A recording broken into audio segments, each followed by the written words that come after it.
Are you a deviant? You know, like those of us who binge-watch serial killer programmes, laugh at the stupid shit people do, and revel in anything adult? Well, you found your people. Join us as we crack open the door to the padded cell and release the insanely stupid, the weirdly wonderful, and those who choose to live outside societal norms. We'll delve into the strange, the macabre, the sexy, and the outrageous. So if you're a deviant, then you have your place with us in the padded cell. Hello and welcome to episode 41 of the Padded Cell podcast. I'm Vicky. I'm Ryan. You've got Ryan. On my own. Ryan on your own. I'll have to go back and see how long it's been. You said it was around episode 9. Well, that was the first 2, and then there was a couple more. Yeah, we did about 4 in the run, didn't we? But it was around episode 9, so it's been like yonks. It's been a long time. So you're a little bit nervous? No. Good. I'm made up, and it's going to be a little bit serious because I haven't got Nancy here to make me laugh. A little bit serious. No, it's never really serious. We have serious dramatic moments and dramatic pauses, but that's about it. We need the sound effect. Like what, a mic drop one? Sort of, yeah. I must ask Dylan to do a mic drop. Well, we've got Dylan back. Speaking of a long time, hello. Hello, Dill. It's been like forever. It honestly has. Hello, everyone. You've got like the best annual leave ever, mate. That's great. I've missed you all. Oh, we've missed you too. I've missed the audience of the Padded Cell. Do you have a name for the audience of the Padded Cell? I can't remember. The Deviants. The Deviants. The Deviants, of course. Fucking hell, Yeah. that's how long he's been away. He's Exactly. forgotten what the name is for our fans, the Deviants. I didn't know there was a name. Shut the fuck up, Bri. Am I the only one paying attention around here? You really didn't know they were called Deviants? But yeah, How many times have you done a voice note, mate, and said, "Are you a deviant?" Loads. Because I'm a deviant, you're a deviant, and all those are deviants. And Yeah, now yeah, Dylan's yeah. a deviant, No, whether he likes it or not. it makes sense. I didn't know we had a collective name for the... Yeah. Hi, Deviants. Yeah. And I don't know whether you've watched one of the previous episodes, probably not. Little laugh was like totally silly. I'm just here for the fame. I don't watch it. No, the OG 100, the guys who are on the WhatsApp group, as you very well know, you sometimes dib in, don't you?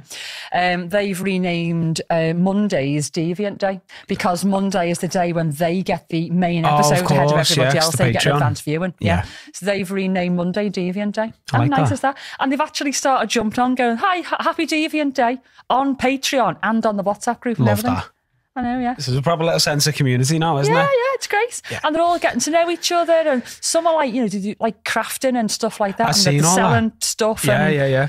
I just think it's a lovely little community. And I actually bought something off one of them. Did you? You tell me what it is? Yeah, it's Monkey Fist, as you call the rope ball. Oh, yeah. So it's a naughty toy. It's a BDSM toy. Yeah. Okay. When you said like a monkey thing, I thought it is for the kids. I take this as not to be used on children. No, it's not. It's not. So yeah, we've got you, we've got Dylan. The gang's back. Our Nance, I know. isn't it? Sick, Because isn't she? our Nance is not well. Part of me is full of sympathy because we think she's got COVID. Possibly. Sid's definitely got COVID. Yes. Nance isn't too sure, yes. But they went to download for 5 days, didn't they? Yeah. And this is what they came back with. Download gifted them the lurgy.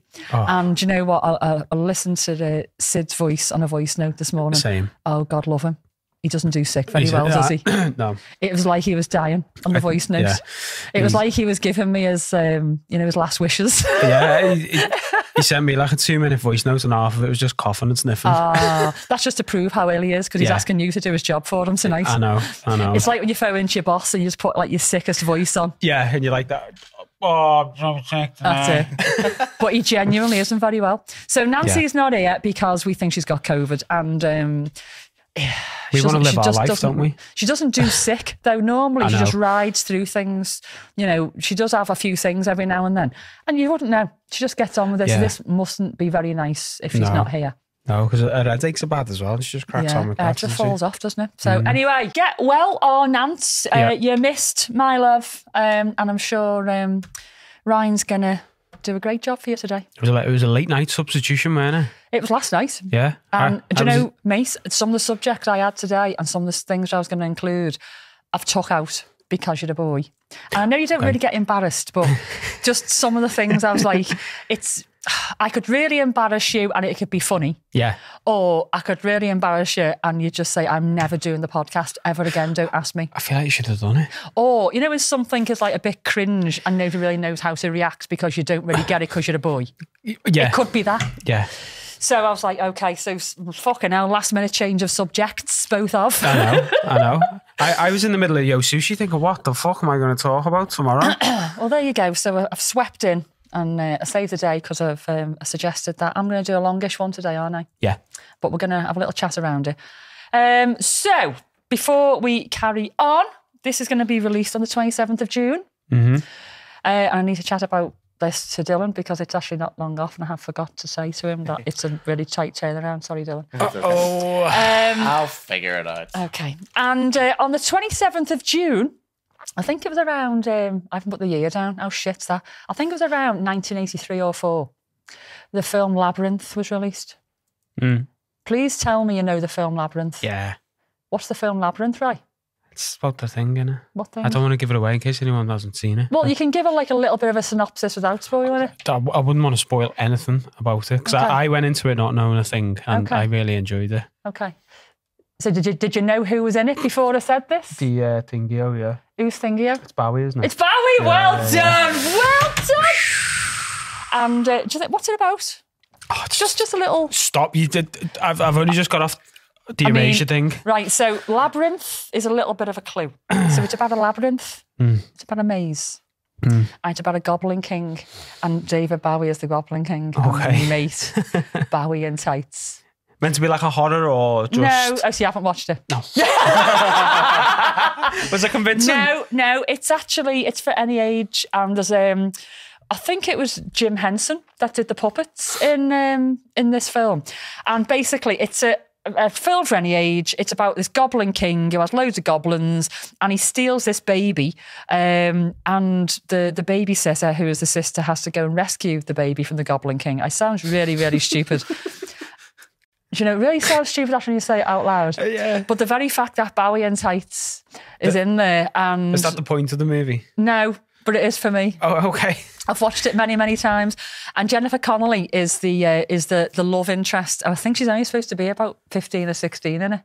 Right. Which is a bit... Yeah. And she doesn't end up running off with David Bowie. And, you know, rocking being a Goblin King. I mean, I know those photos that were just flashed up before were a little bit cheesy. But, you know, it was the early 80s. And Men in Tights was okay. And she didn't go running off with the Goblin King. And all of us normal people, were going, you stupid cunt, run away with the Goblin King. What is wrong with you? This is Bowie in tights. She's obviously a fridge. So, you need to watch Labyrinth. And Okay. it's even, you don't need to like Bowie in tights. It's just a really good, fun film. And you'll be humming along to tunes and everything. Okay. It's really good. Did you ever, oh, you're too young. Have you ever heard of Fraggle Rock? I think I have. Have you heard of Fraggle Rock? Sounds familiar, yeah. Fraggle Rock is another Jim Henson thing. Yeah. The theme tune's going through my head now. It's quite similar to that. But if you haven't watched Fraggle Rock, it doesn't really make any difference. But yeah, do you know what? Your kids would love it.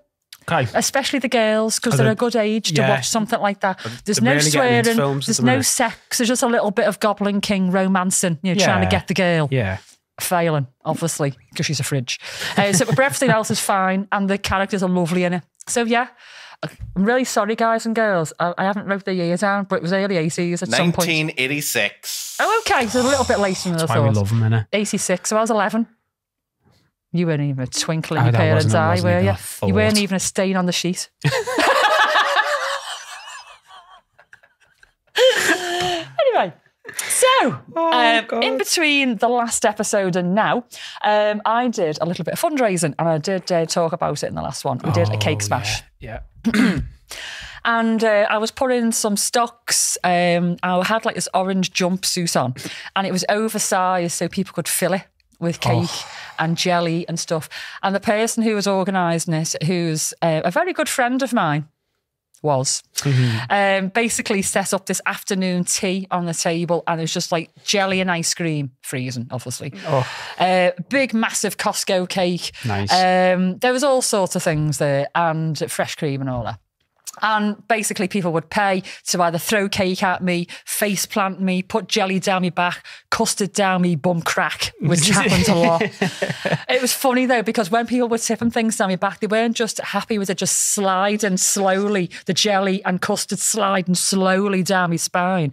They waited for it to get to like my bum crack and then were like that and squished it in, made sure that it was right in, you know, and like underneath, getting the hands right under. Honestly, it was everywhere.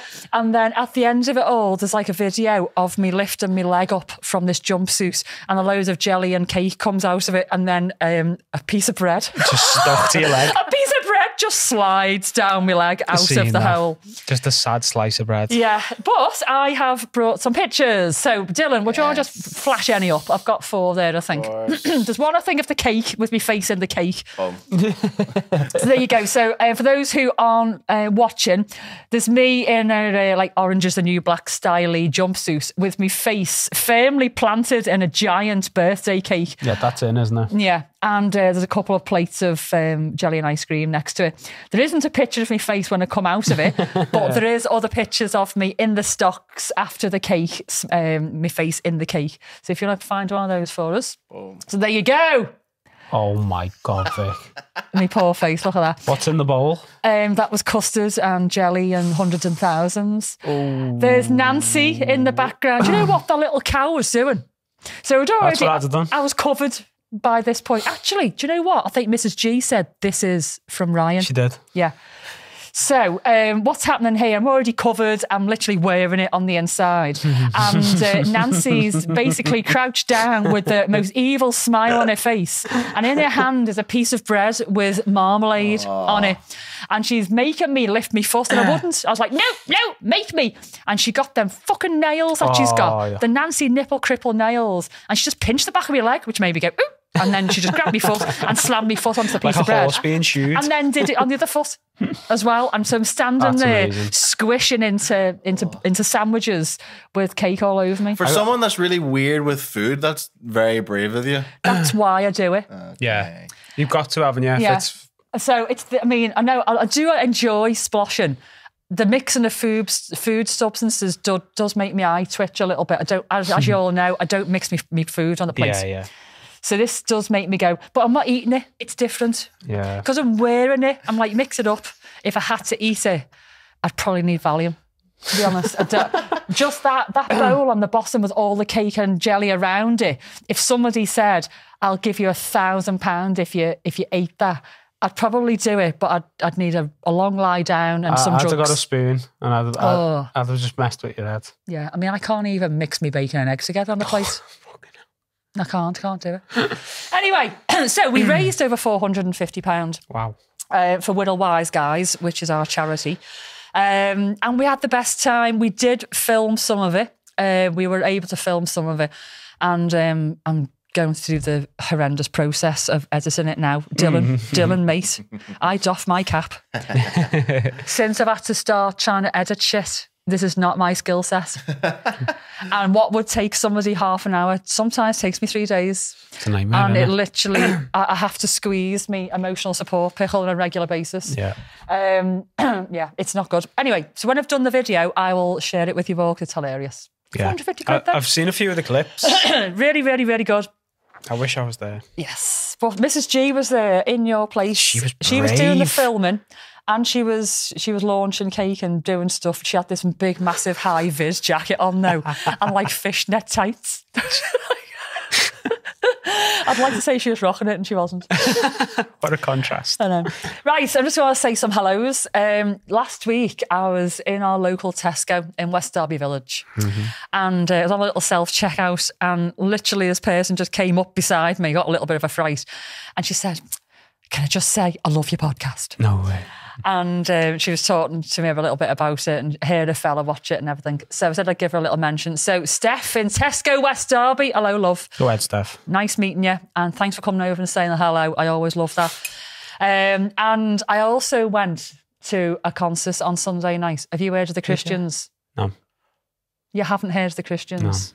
Have you heard of the Christians? I haven't. Vic. Yes, fucking get it. Come on, Dylan. The Christians. Thank fuck for that. Really? Okay, you might know some of the songs. So the Christians were out again in the 80s. You've got to bear in mind, we're a lot older than you guys. So, the things that I often refer to are before you were born. But the Christians, they were a Liverpool band. Gary Christian, can't remember his brother's name. I actually used to deliver Gary Christian's Liverpool Echo when I was a kid. Okay. It wasn't my claim to fame because I'd never actually met him. I just put the Echo through the door. Close but enough. I loved them, and we went to see them on Sunday because my birthday soon. Jim got me some tickets for my birthday. One of the songs is Forgotten Town. Do you know that one? Nope. This could be one of the troubles of the living in Forgotten Town. No? Nope. Ideal World. Ideal world where we're free to choose. He's trying to get another fan base to kill me. You need to get cultured. They're dead good. Do you know, they're a little bit political, a little bit. But a lot of bands back in the 80s were, because they were tough times. People were getting on strike left, right and centre. I remember the times, bins not getting empty for months on end. And it was tough times, especially in Liverpool. Liverpool is beautiful now. But back in the 80s, it was a dock city. And it was dirty. It was grubby, like a lot of towns, around the coastal areas in the 80s around then. And the Christians reflected that in the music. But and I really related to it myself. And it was funny because we were about 4 rows from the front and Gary Christian came out. He's like that looking round. And he said, it's a shame to say that we haven't got a young crowd in, but obviously they're all away seeing Taylor Swift because she was on in Liverpool that night. Yeah. So he said, I'm just left with all the old fogies. And there's all people like me with white hair and glasses everywhere, reminiscing on the 80s. With your peers. But when I sat down and this girl behind me went, are you that girl off the podcast? No way. And I went, it might be. And she went, I follow you on Facebook and everything, your boss. So, Shirley, at the Christians concert, hello, love. You were sitting right behind me, and it was really nice to meet you. I hope you had a great night, because I did. Quick shout out to some of our new Patreon sign-ups. We've got Andrea, Kimberly, James, Nova, and Rebecca. Long, awkward hugs to you all, and a little cheeky consensual spank to our OG 100. Right, so before I start my segments, because I'm only doing this today, you're not going to be doing a segment. So before I do that, this has been suggested by Jim. Well, do you know what? It wasn't. The inspiration for it was suggested by Jim. Yeah. And a lot of what I do has been found by Jim. Not all of it. Because Jim spends far too much time on TikTok and things like that, and these things pop up. And a lot of history things pop up and unusual oddity type stuff. So he pings them over, and sometimes I use them, sometimes I don't. So I've named Jim the Wizard of Odd. What a nickname. Jim, my love, you are the Wizard of Odd. Thank you so much for the inspiration. And so this came from something that he sent me on Victorian cosmetic surgery. And it was dead interesting. Some of the shit he did to themselves back then to enhance the things he's injecting into the body was unbelievable. Oh, I can imagine. And it was good. I might do it as a little dangly bit one day. Okay, yeah. But instead, I'm actually going to talk about a lady who was a cosmetic surgeon. And she was the first female cosmetic surgeon in the world and one of the very first cosmetic surgeons ever. And why am I going to talk about her? It's because why don't we know about this woman? She's not just a cosmetic surgeon. She's done loads. And she's left his legacy. And there isn't even a film about her. Honestly, I'm like, why don't we know about her? So I'm going to talk about her. And then if somebody out there, wants to do a little movie or something, I'm more than happy to play her. I was going to say that. You could play the woman. I could play the woman. I'm great with a scalpel. And I can suture as well. I'm really good. I mean, I can only really suture fannies, to be honest with you, back from midwifery days.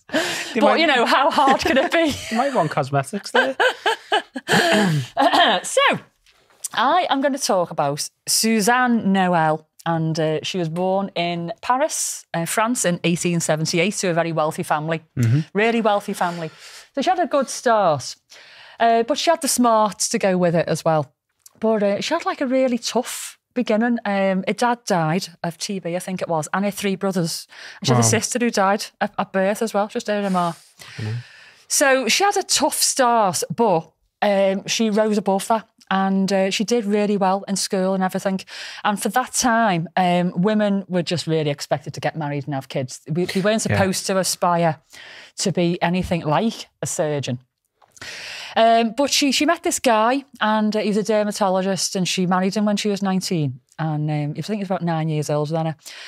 And she was really inspired by him. Because he did surgery as a dermatologist as well. It wasn't just skin treatments. And she went to work then for a little bit in his surgery, and she just loved it. She loved every minute of it. But in the back of her mind, she's thinking, I'm a woman. I don't know whether I can actually go ahead and do this. But he actually pushed her and encouraged her and said, you know what, maybe you should actually go to college and see if you can actually do it. Yeah. And you know what, you read between the lines, and like, did you really think that she could? Was he just humouring her? Yeah, maybe they've just sent her to be like... She's going on about it. She's got the money to do it. Go on, love. Just go to college then, get it out your system, and then once you've done that, there'll be some dishes waiting for you. Yeah. That's the sort of impression that I got. Yeah. And his name was Henri. Hang on. The name's here somewhere. Henri Paty, I think his name was. I'm relying on my 49-year-old brain. Okay, Henri Pita. I was nearly right, wasn't I? You were there, yeah. So we're just going to call him Henry, because I can't keep going Henri all the time. I just can't. My mouth just won't let me. I love the English translations. Every name that's come out on this podcast, the English translation. I know, it's just easier for me because I have a lot of shit to remember. I know. You know, a lot of research, and if I've got to remember fucking names as well, it's not going to happen. So Henry went, go on, love, you go to college, get it out your system, then we'll start having kids and you can do the dishes and stuff, but all right. Anyway, she did really, really well. She went in 1905, and in 1912 she graduated 4th in her class. Now, I can't remember exactly how many was in the class, but it was over 50. So she actually did really, really well. Yeah. And I think she was the only female, but I can't be certain. So feel free to correct me on that. I've done loads and loads of notes, but some of the in-between bits are relying on my memory, so it might not be 100%.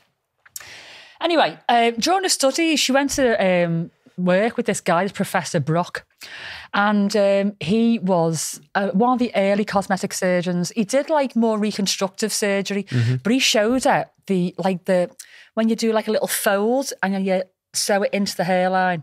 He showed her these like tucking techniques. Yeah. And she was like, for reconstruction. Before I go on, do you know the difference between a cosmetic surgeon and a plastic surgeon? Not to say no. I didn't think so. So I'm just going to clarify that, just so we are clear. A plastic surgeon does reconstructive surgery on faces where they might have had injuries. Okay. So like nose reconstruction, cheek reconstruction after car crashes, that kind of thing. So is that when the skin isn't there to be moved? No, it can be there, but it might be that, you know, the nose has been like smashed a bit in an accident. So they have to reconstruct the nose. Mm-hmm. So it isn't necessarily skin, it's reconstruction of bone, tissue, skin. Cosmetic surgery is changes to the body, not just the face, for aesthetic reasons only. Yeah. Okay. Yeah. Now, I'm saying aesthetic reasons only. It might be that somebody has had a burn on their face and they are living a completely normal life, but they're conscious about this. Mm-hmm. And so cosmetic surgery, I would actually argue in that instance that it could be reconstructive because actually it's putting back something which has been removed, if you like, through an accident. Yeah, or but it could actually be still classed as cosmetic because it's actually purely for aesthetics. It's not going to make any difference to their health and well-being. Yeah. I actually think it does actually help their mental well-being though. So anyway, so she learned these techniques from this guy and it really sparked her interest and she was like, oh, really, really into this. And while she was in uni, she actually was pregnant. She was basically in this man's world, learning this man's profession while she was pregnant. And in her last year of studies, she gave birth to a little girl called Jacqueline. And she passed, like I say, with flying colours. And she went to work in the surgery with her husband while she was really sort of finding her feet and gathering her skill set. Yeah. But along the line, she met this actress called Sarah Bernhardt, and she'd had cosmetic surgery just the year that she was graduating. And she came back from the US fresh-skinned, and everyone was like, she's getting on a bit. She looks 10 years younger. How's that happened? So Suzanne went and met her, and she was dead open about it. And she was like, "Yeah, I've had all this surgery, and you know, before I had sags, and now I haven't." You know. Yeah. So she said, do you mind if I examine your face? And she said, no. So she's examining her face. And this is basically the inspiration for what is now known as the nip tuck. And she called it the petit operation or the little operation. And she pioneered the cutting, snipping and retucking into the hairline or behind the ear. Yeah. So hiding incisions. Yeah. And it came from this actress who come from America. She inspired her. So Suzanne basically pioneered what is still used today. It's amazing, isn't it? And from reading around, she's not really mentioned in textbooks in uni. If you look for her, she's there. There's information. Yeah. But she's not really mentioned as a trailblazer for that technique or any, really, in this field. So around this time, if we're talking about 1912 when she graduated, World War I was basically on the doorstep. Yeah. And Henry was called away to war to go and be a surgeon on the front line. So she was running his surgery single-handedly. And she gained loads of experience from this. But some people at first are a bit dodgy, isn't it? Woman with a scalpel in her hand. Yeah. Not sure I like this idea. But at the time, they had no fucking choice. Henry was, off rebuilding faces, quite literally. So she had to hold the fort and she became really, really competent. But she went onto the mentorship of this guy called Professor Morstan in a military hospital.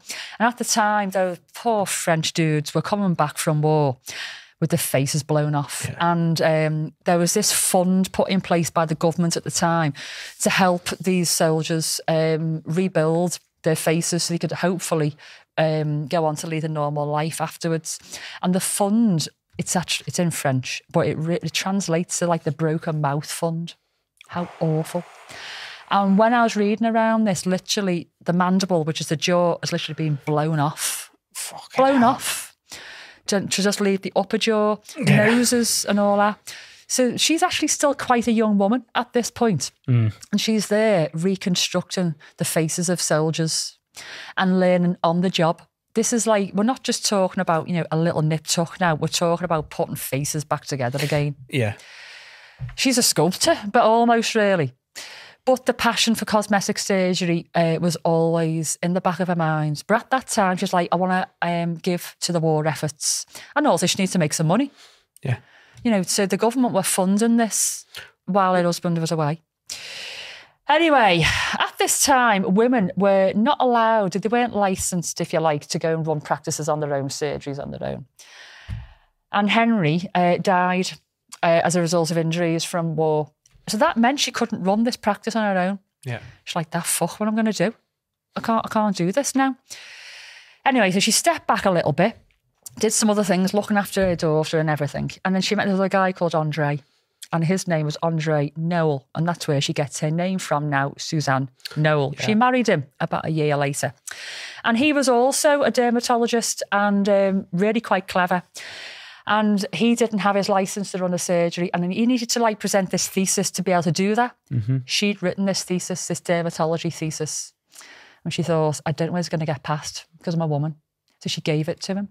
And he got it passed. And he got it passed and he got accredited and he could open the surgery. And they both opened the surgery by the Champs-Élysées in Paris around, I think it was about 1921, something like that. Did really well. And it was all going lovely until her daughter tragically died of Spanish flu in 1922. And you think, this fucking woman, her dad's died, her brothers have died, her sister died. Her husband, now to be fair, she wasn't getting on with her husband. They had actually parted ways a little bit. She was still running the surgery, being a nice wife. And obviously he was away. She didn't want to start saying divorce while he's, in the war effort. Yep. But they weren't together. So they'd had that as well. The daughter, and you're like, God, this poor woman, she's seen so much tragedy and then reconstructing faces in the war. Yeah. She had some fucking gumption. And so this is what I'm reading this going, wow, what a woman. Anyway, doesn't stop there. So she dies in 1922, the daughter, Jacqueline. She's only young. And Andre, the husband, who isn't her dad, really took it bad, really bad. And just sunk into this depression. And she ended up running the surgery basically on her own. He was just dibbing in when he felt like it because he just wasn't doing well. Anyway, I don't know why, what part of him thought this is okay, but when somebody's in that place, I suppose you're not really thinking. He decided to end his life by throwing himself into the Seine River in front of Suzanne. Why'd you do that? Why'd you just throw yourself into the river and kill yourself in front of your wife? Anyway, but... Like she needed to see any more death as well. But you just don't know, do you, what goes through people's minds when they're in this sort of situation. So then she's left then with, you know, everybody around her gone, and she can't even run a surgery because she hasn't got the accreditation. Yeah. So she spends the next year writing a new thesis, but not in cosmetic surgery, because it was mocked at the time, cosmetic surgery. Even though through the war effort she'd done reconstructive surgery, cosmetic surgery was her passion. She believed that everybody had the right to change how they looked if it made them happy. Yeah. But she said, if I do the thesis on that, they're just going to go, nah, fuck off. Yeah, you're a crank. So her thesis was on the extension of the big toe. But it got her the accreditation. And finally, she graduated in 1912. In 1925, she got accredited and she could practice as a cosmetic surgeon in her own right. Oh, and she became the go-to person for all the rich and famous. They came from all over the world. And she did really well. And they were paying big bucks for her. Big bucks. Good on her. But she didn't want to just help people who were rich. She wanted to help people who maybe from the war had disfigurements and couldn't afford it. Yeah. So she would use the money that she earned from the rich and famous to offer free surgery to people that couldn't afford it. What an amazing woman. Yeah. And she wrote a book in 1926 called Cosmetic Surgery. And she wrote this book to, one, put cosmetic surgery on the map as a thing, but also in the hopes to aspiring other female surgeons who were struggling for recognition in their field, and to just give them hope that actually, if you just keep going, you can do it. So that's really nice. Anyway, she was facing a lot of prejudice over the years. And in true style, she was a real staunch feminist. It wasn't right in your face, but she was a feminist. And she was like, okay, so you think that we're not worthy. We are unequal. We are not men and we're not worthy. No problem at all. So all the women out there that are working, don't pay your taxes, girls, because we're not worthy. And she went on a march. And she went on a march through Paris with a load of women saying, so, okay, we're not worthy. We're not going to pay our taxes then. And if you don't agree with it, give us some equality. So she was a real trailblazer at the time. And there's this organisation in America, in Oakland, which I think's in California, called the Seroptimist Club. I'm not expecting you to know that. I didn't know what it was. It's still around today. And it's a club gathering women who basically share ideas, strategies, business ideas, and they are the biggest cheerleaders for women you can find. And they maintain high ethical standards in business and professions. And basically, they're just pushing women around the world to be the best version of themselves they possibly can be. Yeah. And originally, this group had 80 people, and the US president, I think it was, not the president of the US, of this association, this club, contacted Suzanne and went, seen what you did in Paris there, dead impressed, love. Do you fancy replicating what we do in America over in Paris? No way. So she set up the first European club of seroptimists in 1924. And in the first little meeting, there was a couple of poets, a journalist, a lawyer, a hospital doctor, a composer, an actress, an activist, and a politician, and her. And these meetings grew and grew. The guys were not happy about it. There were weekly meetings, and all the husbands and the men around were not happy that these women were coming together, because together they were strong. And before they knew it, 10 other clubs emerged around 10 European countries. And in 1930, Suzanne became the first president of the European Seroptimist Federation. What a life she's had, this woman. All this time, she was still practicing as a cosmetic surgeon. But in 1936, she lost her sight a little bit due to cataract. And even though she had some surgery which was successful, her sight was never quite the same. Yeah. So she was still doing some surgery, but not at the rate she was. She had to be careful. Yeah. So what she decided to do, rather than doing cosmetic surgery on a day-to-day basis, World War II broke out, and she decided once again to join the war efforts. But she couldn't charge for it at the time, and she didn't feel like she should. this is where she really got me as an amazing woman, and why I'm like, why is she not in a movie somewhere? So what she did, she put her cosmetic surgery skills to good use, and she helped to save Jews who were fleeing Nazi war-torn areas, not just in Germany, across Europe. And I'm sure you know that a lot of Jewish people have got a larger nose. And not everybody, but you know. And so she was saying to them, look, I'll offer you free rhinoplasty. So you don't look as what they would call stereotypical Jewish. Yeah. Now, I went to a Jewish school. A lot of my friends are Jewish, and not all Jewish people have got a big nose. But some have got a stereotypical Jewish nose. And she offered them rhinoplasty to save their fucking lives. That's incredible, isn't it? Also, there was resistance, people who were part of the resistance who were being persecuted and hunted down. And she offered them transformative facial surgery so they were no longer recognised by those who were trying to capture them. What a woman! Yeah, what a life. After the war, she focused her efforts on helping people who were badly scarred from the war and concentration camps, enabling them to put it behind and lead a semi-normal life. So because of everything that she did, she continued being part of the Seroptimist Federation. And because of everything that she did, she was honoured with the highest accolade in France, which is the Foreign Office Legion of Honour, for being a doctor of unusual abilities. And this accolade became a springboard then for other females, not just doctors, other females around this time, and pushed them to follow their dreams. Today, the Seroptimist Federation is known as the Seroptimist Federation of Europe, and has got over 30,000 members across 1,200 clubs around the world. Oh my God. And their ethos is to educate, empower and enable girls and women across the world.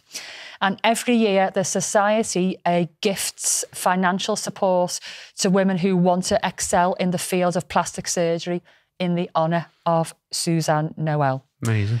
She died in 1954. And she's hardly known. Yeah. I want to show some pictures. Dylan, we've got one of her in her younger days as a surgeon there. Have a look, 2 seconds. There we are. There she is. Oh, God, yeah. So around, how old would she have been there? Maybe about 30, something like that. I think it's a cracking little photo there. A woman in action. And we've got her at the grand old age. I think she's about 72. I worked out. Wait, you see her eye. Isn't she fucking marvellous? What a woman. Look at it. Look at her jewellery and look at her eyelashes. I know. Little eyelashes. Yeah. She's obviously done a few little nip tucks on herself. Oh, I think so, yeah. Definitely. Or she's got good DNA. So for those who are not watching, the listening, she's got these little round spectacles on and the most fabulous eyelashes. Yeah. She's got the skin of a 25-year-old. She's got coiffed hair, a wonderful fur, it's like a feather hat. Yeah. She's got like a fur stole, big jewellery. Class, isn't she? She's just a classy lady. Yeah. Really classy lady. But, you know, I mean, you'd be forgiven for thinking that she's possibly a society lady in that photograph. But actually what we're seeing here is a super clever, super sassy, brave lady who has changed lives in many, many ways, not just with a scalpel, but with a fighting spirit, a gumption. And what an inspiration for people around that time. And to put herself almost in danger by helping people in the war efforts. Yeah. What a lady. So if you didn't know about her already, you know a little bit about her there. There's more information about her online if you want to go and have a look at that. I've given you the main points there. I have actually looked at the Seroptimist Society a little bit more. Might be something that I might get involved in a little bit. Is it, yeah? There's just, you know, people, strong women, business women, people that want to help other women, people that big other women up. It's all about that. I was like, that's a bit good, that. Bit of you. So I'm gonna look into it a bit more. So Sue, back then, she's inspired me. And she's probably inspired loads of other people as well. She's years gone and still inspiring. That's just amazing. That should be a film, that, though. That'd be a Well, you think of like Schindler's List. Yeah. That sort of... I know he saved thousands and thousands of people and everything, but, you know, this woman still made a difference. Yeah, and she still is. Not just in war times, in lots of other ways. And his story's quite tragic. It make a really good film. So there's somebody out there who wants to make a film, I think you should. I think it'd do really, really well. And you're welcome. If you make loads of money, just give us a little dropsy. A little nip tuck on the house. Yeah. Right. So we've got our fart buzzer, which is perfect timing because we're just going to do, it's like a dangly bit, but it's sort of an end of podcast dangly bit. Yeah. And I'm going to let you go first because you brought something. Right. Dill, you need to see this. This is on the back of a sex toy review that I did recently. Yeah, so me and Mrs. G have just, I don't know why it's never come about before. Like, obviously we've always had sex toys for hair, but have you seen the men's market lately? Yeah, it's amazing. Fucking hell, some of the shit you can get. Oh, yeah. So, anyway, we've started buying a few things, and this fucking turned up the other day, and I opened it and put it together, and I was like, what the f... You put it together? You had to put it together? Yeah. What kind of sex toy did you have to put together? Was it made of a porno? I had to assemble it and charge it overnight. Did it come with like IKEA instructions? Fucking hell. Just get on. Holy shit. That looks like it makes a coffee. Imagine that in your kitchen. But no, right, listen. So the on button's here, and I was like that, pressing it and nothing was happening. You've got to hold it. Now, when it first activates, I shit myself. Are you ready? Ooh. Right. So... I feel like I need a banana. Right, no, so hang I can on. test it out. That's the fastest speed, right? Now, I don't know if I was using it wrong, but I was just very going aware in of what my face was like. it kept falling out. Okay. Like it was getting squidged out, you know what I mean? Like I put it in and it kind of... So you've got to ram it right in. I think so, yeah. So you've got to be very erect before you start this. It's not a starter. No, I was. Yeah. But it was just like... Yeah, but it means you can't be flaccid.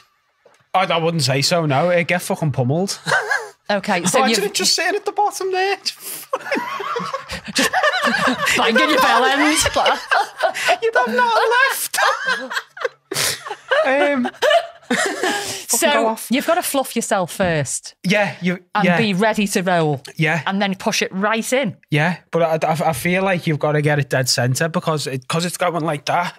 Like it just like mine just wibbled out, and then it was like squashed against the glass like that. I was like, ah! Just fucking like pulled it off me. Your penis went, ah! No, I did. No, you did. I thought I was going to lose it. It's not good. Do you mind if I hold it? Go for it. Okay, has this It's actually been cleaned and sterilised? Is it being and all used? That, yeah. It's heavy. How the fuck It's are a you weight, supposed isn't to it? hold that at That's the what I crucial mean. moment? Like I don't get it. She keeps saying to me, "Use your thing." I'm like, no, I don't want to. So is this a self-love, or is somebody supposed to hold this for you? I'll probably get her to hold it for me. Need a 5-man team. Right. Okay. I'm trying to think of what to compare the weight to. That's like, I don't know. It's heavy. It's like a full kettle. Do you know what? It's like a kettle. It is like a kettle. So, I mean, at the crucial moment when you're about to, explode. Yeah. Surely you can't keep hold of it as well. Do you I don't know. Maybe something? you just clench it, but yeah, just like do that and lean it against. No, could it do that? Wouldn't it? Yeah, it'd be down the road if you didn't keep hold of that. But it warms up and everything. What? Yeah, you'd see the flame on the top. If you press that and leave it 5 minutes, it's warm by the time you enter it. You're so fucking precious, mate. Your sex toy warms itself up before your delicate little fucking penis gets inserted into it. Maybe it is a kettle. Put a tea bag in it. It's a proper boy toy, isn't it? It's like a little multifunctional thing. Yeah, proper Swiss Army fleshlight. Yeah, you keep like a little Mars bar in there, a little chocolate bar. Just let it dribble out. Oh. I've actually just touched that. I'm sorry. It's been fully cleaned and I haven't done anything in it. No, I'm not put bothered, it but in. I'm like, I've just touched that where your penis has been. Yeah. I'm looking for pubes. You've effectively touched me, Willie. I have. There you go. But no, You're welcome. But like this bit comes off, and like my biggest fear is if I splooge and that comes off by accident, like it's just. To just go It's just out the side. fucking, and then like that's not even it because. But surely it can't come off because your willy's in it. But no, my willy's in here. Yeah. So this can still come off over it. But say Oh shit! Yeah. say that happens. You could be wearing it. And I do splooge, and then fucking that's just wafting fucking spaff everywhere. Can you imagine that? It'd be like a horror scene. Oh, what am I doing here? Okay, right. I need to know. Right, so you've used it. I've tried it. I haven't to completion. Oh, you haven't spaffed all over the place, as you say. No, it was too weird. At first? I shit myself, yeah. Do you know what? I keep saying, if I had a penis, I wouldn't let people do what I do to penises. I mean, I don't mean fuck them, but, you know, I mean, like, poke things in them and that. I would not put my penis in that. It was terrifying, to be honest. It's the noise it makes. I'd be terrified. Like, that was the other thing as well. Like, I was like, are we supposed to get in the zone when all you can hear is... Well, do you know what? It's not as noisy as some of the sex toys I've seen. Really? To be honest, yeah. Yeah. I was only saying last time the Doxy that I've got, I think it might be on its way out, is a bit overused. The loudness, it's like a drill. Yeah, we had one that was loud. I've stopped using it now. Just not against Doxy, by the way. Yeah. Doxy ones are great. I know, we've got a new one. Really, and I've got the purple one. Dead nice. Really silent. Good. Yeah, but mine's old and been round the block a few times, shall we say. Had its way. I've had my money's worth, mate. Yeah. So it's starting to get a bit noisy. And I think it's just protesting. It's like, look, I'm done. Can we send you the link for our one? It's fucking incredible. Is it the Doxy Die cast one?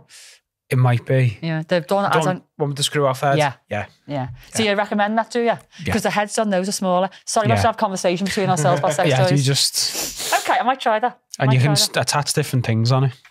Okay. Right, anyway. I was going to talk about my sex toy, but one, would run out of time, and I've left it in my bag. So I'll do that next time. I've run out of time anyway. Do you reckon this would move across the table? Right, I haven't got time to do a fetish factoid. So I can't take you seriously, mate. The noise out of it. Oh, put me pickle up in. See what happens. Nope. See? It just gets fucking battered. Now just take your hand off the pickle.